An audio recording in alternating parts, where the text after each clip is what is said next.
राणे शिंदेंच्या भेटीचे कारण अद्याप अस्पष्ट दिसतंय। नारायण राणे वर्षा निवासस्थानी पोहोचलेले आहे। दोघांमध्ये नेमकी काय चर्चा केली जाते हे पाहणं सुद्धा महत्त्वाचं ठरणार आहे। राणे शिंदेंच्या भेटीचे कारण अद्याप अस्पष्ट दिसतंय। वर्षा निवासस्थानी नारायण राणे मुख्यमंत्री एकनाथ शिंदे यांच्या भेटीसाठी पोहोचल्याचं सध्या समजतंय। महत्त्वाची बातमी आपण सध्या पाहतोय। नारायण राणे वर्षा निवासस्थानी पोहोचलेले आहेत। एकनाथ शिंदेंच्या भेटीसाठी ते पोहोचल्याचं समजतंय।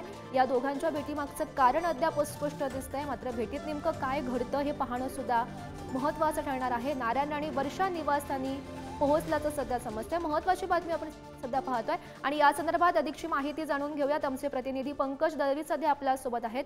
पंकज, महत्त्वाची बातमी, नारायण राणे मुख्यमंत्री एकनाथ शिंदेंच्या भेटीला पोहोचल्याचं समजतंय। भेटीमागचं नेमकं कारण समोर आलंय का? नारायण राणे मुख्यमंत्री एकनाथ शिंदे यांच्या भेटीसाठी वर्षा निवासस्थानी पोहोचले। सगळ्यात महत्त्वाचं भेटीचं कारण म्हणजे येणारी विधानसभा निवडणूक आणि त्या विधानसभा निवडणुकीमध्ये त्यांचे ज्येष्ठ पुत्र निलेश राणे माजी खासदार आहेत, त्यांना कुडाळ या मतदारसंघातून उमेदवारी मिळावी अशी त्यांची अपेक्षा आहे आणि त्यासाठी भाजपच्या कोट्याला ही जागा जावी आणि त्यांना उमेदवारी मिळावी। एकनाथ शिंदे यांच्या पक्षानं या मतदारसंघावरती दावा करू नये, कारण तांत्रिकदृष्ट्या बघायला गेलं किंवा शिवसेना जेव्हा अखंड होती तेव्हा तिकडे उद्धव ठाकरेंच्या शिवाय शिवसेनेचा आमदार तिकडे निवडून आला होता, वैभव नाईक। म्हणजे दाव्यानुसार ही जागा शिवसेनेकडे आहे।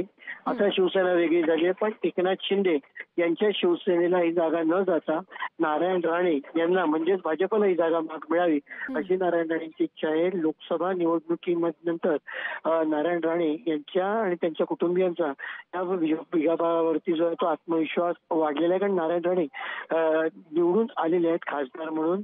आणि असं असताना निलेश राणे यांना कुडाळ मतदारसंघ, याच मतदारसंघातनं नारायण राणे यांनी यापूर्वी निवडणूक लढवलेली आहे।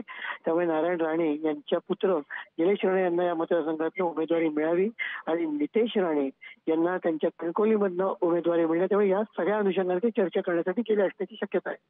हो, नक्कीच पंकज, या भेटीत नेमकं काय घडतं हे पाहणं महत्त्वाचं ठरणार आहे। धन्यवाद दिलेल्या सविस्तर माहितीसाठी।